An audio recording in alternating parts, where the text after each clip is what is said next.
उत्तर दिनाजपुर जिले के इस्लामपुर थाना क्षेत्र के दंतला बाजार इलाके में देर रात हुई दुशासित डकैती की घटना से इलाके में सनसनी फैल गई है।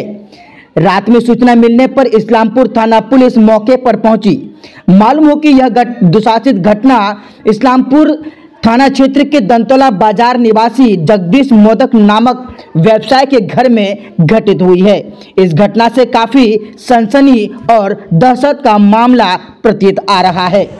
बता दें कि कल रात के करीब 2 बजे कुछ लुटेरे उनके घर में घुस आए, तभी घर के सभी सदस्य सो रहे थे तथा लुटेरों द्वारा घर के सभी लोगों को बंधक बनाया गया, जिसके बाद घर में रखे सामानों को तोड़फोड़ किया गया। वहीं इस घटना से व्यवसायी काफी डरा हुआ है। व्यवसाय के परिवार से लेकर स्थानीय निवासी भी इस घटना से गहरी दहशत में है। वहीं स्थानीय लोगों का कहना है कि यह डकैती नशेड़ियों के हाथों किया जाने का शंका जताया जा रहा है। हालांकि घटना की सूचना पाकर इस्लामपुर थाना पुलिस मौके पर पहुंच गई है। हालांकि अभी इस्लामपुर पुलिस मामले की जांच में जुटी हुई है। Bureau report, live news. কি হয়েছিল ঘটনাটা? কালকে 2টার দিকে ঢুকছিল ডাকাতি করতে। 2টার মধ্যে আমি শুনলাম হাল্লা করলো দাদা বৌদিরা, তখন আমি আসে দেখি যে বাড়িতে অলরেডি ডাকাতি করে নিয়ে চলে গেছে। যখন ঢুকছে ওরা ভিতর দিয়ে খোলা পেয়েছে, সম্পূর্ণ জিনিসপত্র বার করছে, বৌদি আর দাদাকে স্প্রে করে ঘুমাইছে। যখন পায়নি তখন ওদেরকে ডাক দিয়ে উঠাইছে, তখন তেরবার লাগাইছে, বন্দুক দেখাইছে, যা যাচ্ছে দাও। আলমারি টালমারি সব ফাটাইছে, যা জিনিস পায়নি ওরা, তখন যা গলার হাতে ছিল ওগুলা খুলে নিচ্ছে। টাকা পয়সা যা দোকানে ছিল, ক্যাশে যা ছিল 5-7 হাজার 5-7 টাকা ওগুলা নিয়েছে, টিভিটা নিয়েছে, 2টা মোবাইল নিয়েছে। তারপর যখন হাল্লা করতে লাগলো, বৌদি আমাদেরকে ডাকতে লাগলো, তখন বলছে ছাড়ো, তখন পালিয়ে যায়। এই সিঁড়ি দিয়ে তখন ছাদ দিয়ে পালায়। কতজন আসছিল? ওই 4 জন ছিল মতো। কত বড় সোনা গয়না হবে? ওই মোটামুটি ধরেন 1 ভরির মতো, টোটাল 1 ভরি। পুলিশ আসছিল? পুলিশ আসছিল। কি নাম আপনার? আমার নাম সঞ্জিত মোদক। এটা কোন এলাকা? এটা ধানতলা বাজার ছিল ঘটনাটা। ওরা আসে দুইজনে ঢুকিয়ে পড়ে বলছে যে এই ওঠো। উঠলাম, উঠে বলছে, আমি তখন বললাম কি যে এই তোমরা কে?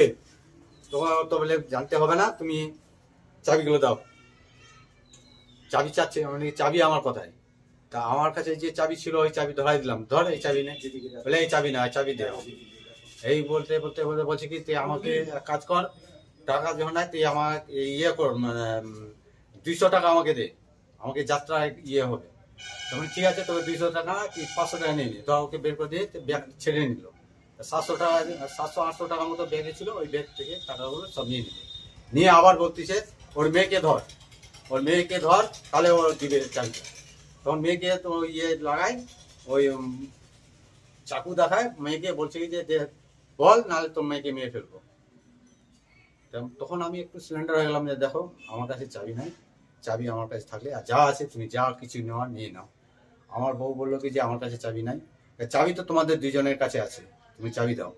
এই বলতে বলতে বলতে তখন আমার মিসেস বললো ঠিক আছে, তুমি চাবি যখন চাচ্ছ, তুমি তোমার সঙ্গে আমি আগে লড়াই করি, তারপর তোমার সঙ্গে আমি চাবি দেবো, তুই মরিস ইয়ে আমি মরি।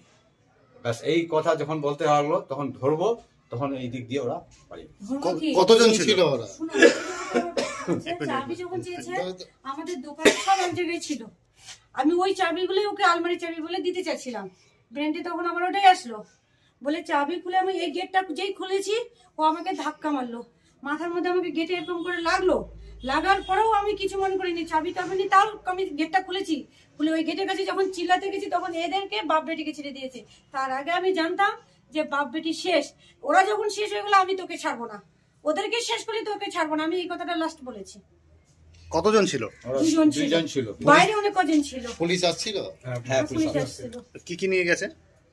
আমার ইয়ে ছিল, একটা শাখা ছিল সোনা বাঁধানোর, একটা আংটি ছিল, আর একটা রকেট ছিল গুরুদেবের, ওটা ছাড়া আর কিছু নিয়ে যায় নাই। আর দোকানের ক্যাশটা, আর আমার পার্সে 600 টাকা ছিল, যেগুলো পার্সে ছিল। কখন হয়েছিল? আর চাঁদির পায়েরটা ছিল।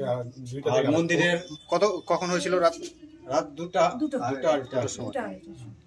যে 2জন আসলো তাদেরকে চিনতে পেরেছিলেন? কিরকম ছিল তারা? ভালো করে পাতলা লোকাল লোক মনে হয়েছিল আমাদের, 50% লোকাল লোক মনে হচ্ছে, ভাষা দেশি বলছিল। আমিও ওদের সাথে দেশি কথাই বলেছি। আমি আমার বাংলা কথা বলে তোদের সাথে বলি না, আমি দেশি বলছি। তুই আমাকে শেষ করবি তো, আমার স্বামীকে, আমার মেয়ে শেষ, তাহলে আমি শেষ, তাহলে আমাকেও তোকে শেষ করতে হবে। আপনার কি আশঙ্কা আছে? আওয়াজ আসার এখানে দেশি যেটা বলতেছে দেশির মতো দেশি ভাষাই ছিল তো কথাবার্তা। এখানকার যে লোকাল ভাষা, সূর্যাগুড়ি যে লোকাল ভাষা দেশি, সেই ভাষায় কথা বলেছে। দুইজন ভিতরে ঢুকছিল? দুজন ভিতরে ঢুকছিল। বাইরেও লোক ছিল কি? বাইরেও লোক ছিল। ওরা বলছে বাইরে লোক আছে, চিৎকার চেঁচামেচি করবি না, যা কিছু আছে সব দে। আনুমানিক কত টাকার নিয়ে গেছে? আনুমানিক 8,500 মতো ক্যাশ টাকা নিয়ে। ক্যাশ টাকা। শাখাটার দাম কত? 30 না, অতগুলো হবে না, 30-35 হাজার টাকা হবে শাখাটার দাম। 20-25 হাজার টাকা শাখাটা। আর আংটিটার দাম কত? 10,000 টাকা। কি নাম আপনার? সাথী মতো। টিভি নিয়েছে একটা। কি হয়েছিল, কি শুনতে পারলেন ঘটনাটা? আমাদের এই বাজারটার মধ্যে স্মোক পার্টি, দারু পার্টির আড্ডাখানা হয়েছে বিভিন্ন জায়গায়। এই যে ফাঁকা জায়গাগুলো, এই যে কোথাও কোথাও বাগান আছে, কোথাও ধরে নেন আপনার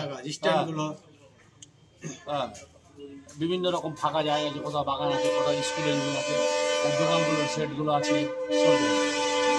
আর এখানে কিছু লোক এগুলো বিক্রিও করে, এগুলোর ব্যবসাও করে, আশেপাশেও করে, এখানেও করে। আর এইগুলোই এরাই আমার যতদূর একটা অনুমান, এদের দ্বারাই এগুলোই কাজ হয়েছে। কেন যে এরা লোকেশনটা চেনে, কে কোন সময় বাড়ির থেকে বেরোচ্ছে, কোন সময় উঠতেছে, এগুলো এরা ডিউটি করে। এই নিয়ে আমাদের ধনতলা বাজারে মোটামুটি 4-5টা ঘটনা ঘটে। এটা বিকাশ দাসের বাড়িতে হয়ে গেল, এটা খোকন রায়ের বাড়িতে হয়ে গেল। আজ এটা ধরে নেন কালিদাস একজন আপনার এসএসবির অফিসার রিটায়ারমেন্ট হয়েছে, ওর মা এখানে একা থাকে। ওর বাড়িতে দিনের বেলা সন্ধ্যাবেলার দিকে বেঁধে ফুলতে যা ছিল, যে ক টাকা ছিল নিয়ে চলে গেলো। আর এইটা তারপরে এই যে অন্তিম ঘটনা এইটা। তো বিষয়টা পুলিশকে জানাননি আগে? পুলিশকে জানানো হয়েছে। এখন ব্যাপার হলো যে পুলিশ যখন আসছে খোঁজাখুঁজি করতেছে, ওরা পালাই যায়, শুনে থাকেন। কিন্তু ওই সেন্টারগুলো রেড করা হয়, কিছুটা পুলিশ যারা করে তারা কি মানে নেশাগ্রস্ত কারণেই করে, এরাই করতেছে আমার মনে হয়। এটা কোনো মানে না, এই যে এগুলো যে বড় মানে ধরনের মাফিয়া, সেটা না। মানে যে হিসাবে কাজগুলো করে 10,000, 15,000, 20,000, 50,000, যার বাড়িতে যেরকম থাকে, এগুলো ইনফরমেশন কালেক্ট করে এরা করে। এগুলো তো ডাকাতি বলা চলে না। এগুলো চুরি ছিনতাই ধরা চলে, লোকায় ঢুকলো চলে গেল। এরকম ধরনেরই ডাকাতি মনে করেন, এটা আলাদা ধরনের প্রসেস। এই হচ্ছে আমরা এখন প্রশাসনের যাবো, এবার বলবো থানাতে যাবো, বলবো বড়বাবুকে বলবো, যারা যারা আছে প্রশাসনের কর্তৃপক্ষ তাদেরকে বলা হবে। প্রশাসনের প্রতি সম্পূর্ণ আস্থা আছে, দেখা যাক কী করে। আমার নাম দিলীপ মণ্ডল। দিলীপ মণ্ডল। আপনি কি মেম্বার? আমি এই ওয়ার্ডের মেম্বার। কত নম্বর ওয়ার্ড? Ward number 5।